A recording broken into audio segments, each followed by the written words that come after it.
আমরা আমাদেরকে ধ্বংস করতে পারি না। আমরা আল্লাহ যে উদ্দেশ্যে সৃষ্টি করেছেন সেটা কি আমাদের জীবনের একমাত্র উদ্দেশ্য মনে করি। অতএব ইবাদতের অর্থ অত্যন্ত ব্যাপক। আমি যদি নামাজ পড়ি এটাও ইবাদত, আমি যদি ভাত খাই এটাও ইবাদত, আমি যদি উপার্জন করি এটাও ইবাদত, আমি যদি অফিসে যাই এটাও ইবাদত, আমি যদি নির্বাচনে দাঁড়াই আল্লাহকে সন্তুষ্ট করবার জন্য এটাও ইবাদত, আমি যদি এমপি হই আল্লাহকে সন্তুষ্ট করবার জন্য মানব রচিত মতবাদকে ধূলিসাৎ করে আল্লাহর আইন প্রতিষ্ঠার জন্য, তাহলে সেটাও ইবাদত। আমি যদি সমস্ত ক্ষমতা ত্যাগ করি যেই ক্ষমতার ভিতরে আল্লাহর কোনো ইবাদতের সুযোগ নাই, ওই ক্ষমতা ত্যাগ করে আমি যদি ঝুপড়ি ঘরে অবস্থান করি এটাও ইবাদত। আমাদের জীবন কিসের জন্য? আরো জোরে বলুন, কিসের জন্য? আমাদের এই জীবনটা ইবাদতের জন্য। ইবাদত করলে কি লাভ হবে? ইবাদত করলেই জীবন সার্থক হবে। ইবাদত করলেই আমার স্থায়ী জীবনে এক বিশাল বাদশাহী আল্লাহ পাক আপনাকে আমাকে দান করবেন। ভাইরা আমার, যত নবী এই পৃথিবীতে এসেছেন এই ইবাদত প্রতিষ্ঠার জন্য এসেছেন। ইবাদতের মধ্যে প্রধানত দুটি জিনিস ভালো করে বুঝতে হবে। আমার এলাকার প্রতিটি মানুষকে আমি লক্ষ্য করে বলতে চাই, যদি কেউ ইবাদত করতে চায় এক নম্বরে তার লাগবে ঈমান। জোরে বলুন, কি লাগবে? দেখবেন এই তরিকার যেখানেই মাহফিল হয় শুধু ওয়াজ মাহফিল লেখেই ক্ষান্ত হয় না, আরও একটা শব্দ লেখে। শব্দটা কি? হালকায়ে জিকির। হালকায়ে জিকির মানে কি? জিকিরের মজলিস। জিকিরের মজলিস মানে কি?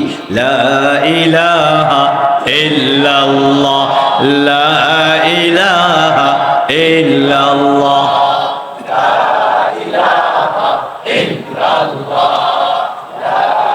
হযরতে আবু বকর সিদ্দিক রাদিয়াল্লাহু তাআলা আনহু নবী করিম সাল্লাল্লাহু আলাইহি ওয়াসাল্লামকে জিজ্ঞেস করেছিলেন নবীর ইন্তেকালের আগে, ইয়া রাসূলুল্লাহ, আপনি তো চলে যাচ্ছেন, এই দিন যেটা আপনি আমাদেরকে দিয়ে গেলেন এই দিন এই পৃথিবীতে স্থায়ীভাবে টিকে থাকবে কিসের দ্বারা?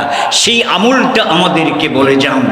রাসূল করিম সাল্লাল্লাহু আলাইহি ওয়াসাল্লাম বলছেন সেই আমলটা হলো লা ইলাহা ইল্লাল্লাহ, লা ইলাহা ইল্লাল্লাহ, লা ইলাহা ইল্লাল্লাহ মুহাম্মাদুর রাসূলুল্লাহ। এই লা ইলাহার মধ্যে রয়েছে আমার ঈমান, এই লা ইলাহার মধ্যে রয়েছে আল্লাহর সাথে আমার কানেকশন। এই লা ইলাহা ইল্লাল্লাহ এর মাধ্যমে একজন মানুষ আল্লাহর সাথে সম্পৃক্ত হয়। অতএব যদি কেউ ইবাদত করতে চায় সর্বপ্রথম তাকে বলতে হবে লা ইলাহা ইল্লাল্লাহ। সকাল সন্ধ্যা আল্লাহর নাম গ্রহণ করো আর বলতে থাকো আল্লাহ ছাড়া কোনো মাবুদ নেই, আল্লাহ ছাড়া কোনো মাবুদ নেই। আমার জীবনের মালিককে, আমার সকল সম্পদের মালিককে, আমার হাত পা চোখ কান এই সব কিছুর মালিককে। এই সব কিছু যিনি দিয়েছেন আমার জীবন শুধু তার জন্য, আমার জীবন কার জন্য? শুধু তার জন্য। এই কথাটা সবচেয়ে বেশি মনে রাখতে পারে যারা সকাল সন্ধ্যা আল্লাহ আল্লাহ আল্লাহ আল্লাহ জিকির করে যারা। বলুন ঠিক না বেঠিক? ভাইরা আমার, এই জন্যই দেখবেন সঠিক দিন এবং তার উপর আমল এক চুল পরিমাণ ছাড় নাই, এক চুল পরিমাণ ছাড় নাই। ঈমানটা এমনই। আমাদের প্রিয় নবী মুহাম্মদুর রাসূলুল্লাহ সাল্লাল্লাহু আলাইহি ওয়াসাল্লাম মানুষের সাথে অত্যন্ত হাস্যোজ্জ্বল চেহারায় কথা বলতেন। হযরত আয়েশা রাদিয়াল্লাহু তাআলা আনহা তিনি বলেন, ঘরে আমাদের সাথে খুব হাসি খুশি তিনি কথা বলছেন, কিন্তু যখনই আজান হয়ে গেল তখন তিনি আর আমাদের চিনতেন না। তখন চিনতেন না, তখন চেহারাটা লাল হয়ে যেত। তখন একটাই কাজ, আমার মালিক আমাকে ডাকছে, আমার মালিক আমাকে ডাকে। এই হলো আমার নবীর অবস্থা। যদি আমরাও ইবাদত করতে চাই, আমার নবীর সেই অবস্থা আমার ভিতরেও সৃষ্টি করতে হবে। ভাইরা আমার, যদি ঈমান এবং আমল, আমলের মধ্যে সর্বশ্রেষ্ঠ আমল কোনটা? নামাজ। এই বাংলাদেশের আপনারা যারা মুজাহিদ রয়েছেন, আমাদের অন্য কোনো কিছুর প্রয়োজন নাই। আমাদের কাজ একটাই, যেটা নবীর কাজ ছিল। তিনি পথ ভোলা মানুষকে পথের দিশা দেবার জন্য এসেছিলেন। যেই মানুষগুলো জাহান্নামের দিকে রওনা হয়েছিল, তাদেরকে জান্নাতের দিকে পথ দেখাবার জন্য এসেছিলেন। আজকে সমাজে অধিকাংশ মানুষ জাহান্নামের দিকে অগ্রসর। প্রমাণ? ঈমান নাই, নামাজ নাই। বলুন, নামাজ পড়ে এদের সংখ্যা বেশি না পড়ে না এদের সংখ্যা বেশি? তো এখানে আমাদের দায়িত্ব কি? আমাদের দায়িত্ব, ভাইরা আমার, আমি পীর সাহেবকেও বলেছি, আপনাদেরকেও বলে যাচ্ছি, আগে যেইভাবে মসজিদে মসজিদে হালকায় জিকিরগুলো চালু ছিল, বলুন তো আগের মতো চালু আছে না এখন স্তিমিত হয়ে পড়েছে? কথা ঠিক না বেঠিক? আবার আগের চেয়েও বেশি উদ্যমে মসজিদগুলোকে জিকিরের মজলিসের দ্বারা, হালকায় জিকিরের দ্বারা আমরা যদি আবাদ করতে পারি, এই ঈমানের দাওয়াত ঘরে ঘরে পৌঁছে দিতে পারি, মানুষকে ইবাদতের পথে আবার যদি নিয়ে আসতে পারি, তাহলেই হবে আমাদের জীবনের সার্থকতা। অনেক সময় আমাদের নষ্ট হয়েছে, আর সময় নষ্ট হতে দেওয়া যাবে না। এখন আবার আমাদেরকে আল্লাহ ভুলা মানুষকে আল্লাহর পথে পরিচালিত করবার জন্য মসজিদগুলোকে জিকিরের হালকার দ্বারা আবার আবাদ করতে হবে। কারা কারা রাজি আছেন? আজ থেকে 30 বছর আগে হাসপাতাল মসজিদে যখন মাসিক ইজতেমা হতো, আমি আসতাম প্রত্যেক মাসে। বহুদিন হয়েছে মাসিক ইজতেমায় আমি আর কোনোদিন, কবে হয় তাও জানি না, আগের মতো হয় কিনা তাও জানি না, কতটুকু হয় তাও জানি না। আপনাদেরকে অনুরোধ করতে চাই, এই যে এক সময় এমন কাজ ছিল যে এই মুর্শিদপুর ছিল মুজাহিদ কমিটির সাংগঠনিক জেলা। যারা পুরাতন আছেন মনে আছে নাকি? কি ছিল এটা? সাংগঠনিক জেলা, অর্থাৎ গোপালগঞ্জ জেলা ছিল না, সাংগঠনিক জেলা ছিল মুর্শিদপুর। তাহলে বোঝেন তখনকার কাজটা কেমন ছিল। বলুন, আপনারাই বলুন বুকে হাত দিয়ে, এখন কি সেই অবস্থা আছে? সেই অবস্থায় আবার ফিরিয়ে নিতে হবে। কারা কারা রাজি আছেন? অন্য কোনো কাজ না। নবী দেখেন কিসে খুশি হতো। আমরা আসলে আসল কাজ ভুলে গিয়ে অন্য কাজের ভিতরে সময় বেশি নষ্ট করে ফেলেছি। নবীর কি কাজ ছিল? একজন ইহুদি ছোট্ট বালক, যুবক, নবীর সাথে সম্পর্ক ছিল, নবীর কাছে আসা যাওয়া করত। 2-3 দিন আসে নাই, তিনি তার খোঁজ নেবার জন্য তার বাড়িতে চলে গেলেন। সুবহানাল্লাহ।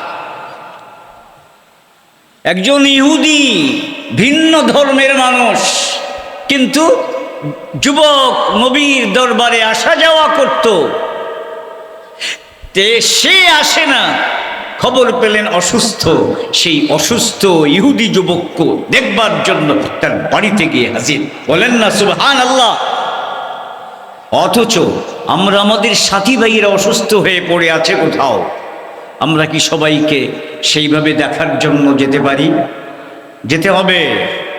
এরপর দেখুন, কাছে গিয়ে বললেন, মনে হচ্ছে তোমার দুনিয়ার সফর শেষ হয়েছে, তোমার কি এখনো লা ইলাহা পড়ার সময় হয়নি? আল্লাহু আকবার। তখন তার বাবা পাশে দাঁড়ানো, সেও ইহুদি। বাবার দিকে তাকাইল অনুমতি পাওয়ার আশায়। বাবা বলল, মুহাম্মদ যা বলছে সেটা মেনে নাও। আল্লাহু আকবার। সাথে সাথে বলল, লা ইলাহা ইল্লাল্লাহু মুহাম্মাদুর রাসূলুল্লাহ। বলুন তো, এতটুক বলা ছাড়া এই ইহুদি ইসলামের আর কোনো কাজ করেছে এ পর্যন্ত? এরপরেই তার মৃত্যু হয়ে গেল। রাসূল করিম সাল্লাল্লাহু আলাইহি সাল্লামের মুখে হাসি ফুটল। তিনি এমন খুশি হলেন, এই ছেলেটা যদি কালিমা না পড়ে মারা যেত, চিরকাল জাহান্নামে থাকতো। আজকে কালিমা পড়ার কারণে মৃত্যুর সঙ্গে সঙ্গেই আল্লাহ পাক তাকে জান্নাত দান করবেন। বলেন সুবহানাল্লাহ। তাহলে বলুন, এইভাবে জান্নাত ভোলা, আল্লাহ ভোলা, জাহান্নামের দিকে চলছে এইরকম অসংখ্য আদম সন্তান আমাদের এই মকসুদপুরে আছে না নাই? তাদেরকে আল্লাহর পথে পরিচালিত করবার দায়িত্ব আপনাদের।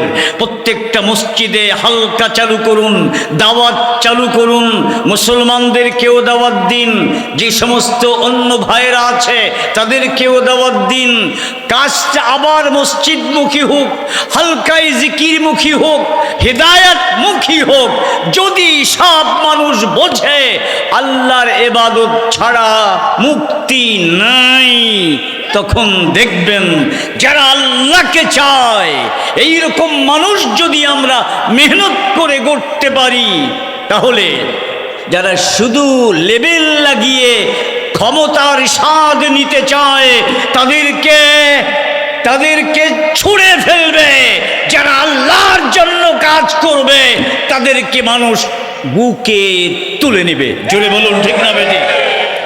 অতএব আমাদের কাজ হবে হেদায়াতমুখী, আমাদের কাজ হবে মানুষকে জান্নাতের পথ দেখানো। সেই পথ আমাদের আকাবেররা, মুরব্বীরা দেখিয়ে গেছেন, তারা কাজের সিস্টেম বলে গেছেন। ওই সিস্টেম থেকে আমরা দূরে সরে পড়েছিলাম। তওবা করব, আবার আগের মতো নতুন উদ্যমে এই কাজে ঝাঁপিয়ে পড়তে কারা কারা রাজি আছেন? আল্লাহ পাক দেখা হবে ইনশাআল্লাহ। আমি খুব অল্প সময়ের ভিতরেই এখানকার মাসিক ইজতেমা কবে হবে সেই খবরটাও চাই, এবং আগের মতো সেখানে আসতে চাই। আগামী বৃহস্পতিবার পারবেন তো ইনশাআল্লাহ? আগামী বৃহস্পতিবার। এখন বললে হবে না, আমাকে বলতে হবে। ঠিক আছে তো? হ্যাঁ, আল্লাহ আল্লাহ তাআলা আমার আগামী বৃহস্পতিবার হাসপাতাল মসজিদে, হ্যাঁ কি কয়, হাসপাতাল মসজিদে আগামী বৃহস্পতিবার। আগে তো জাগা হতো না, এখন কয়জন হয় জানি না। তাইলে এই বৃহস্পতিবারে আমি আসব, পাবো তো ইনশাল্লাহ আপনাদেরকে? আচ্ছা, এখন তো কথা বলতে পারলাম না, এখন কাজের দু একটা কথা বললাম। আল্লাহ তাআলা আমাদেরকে তৌফিক দান করুন, আমিন। ওয়া আখিরু দাওয়ানা আনিল হামদুলিল্লাহি রাব্বিল আলামিন।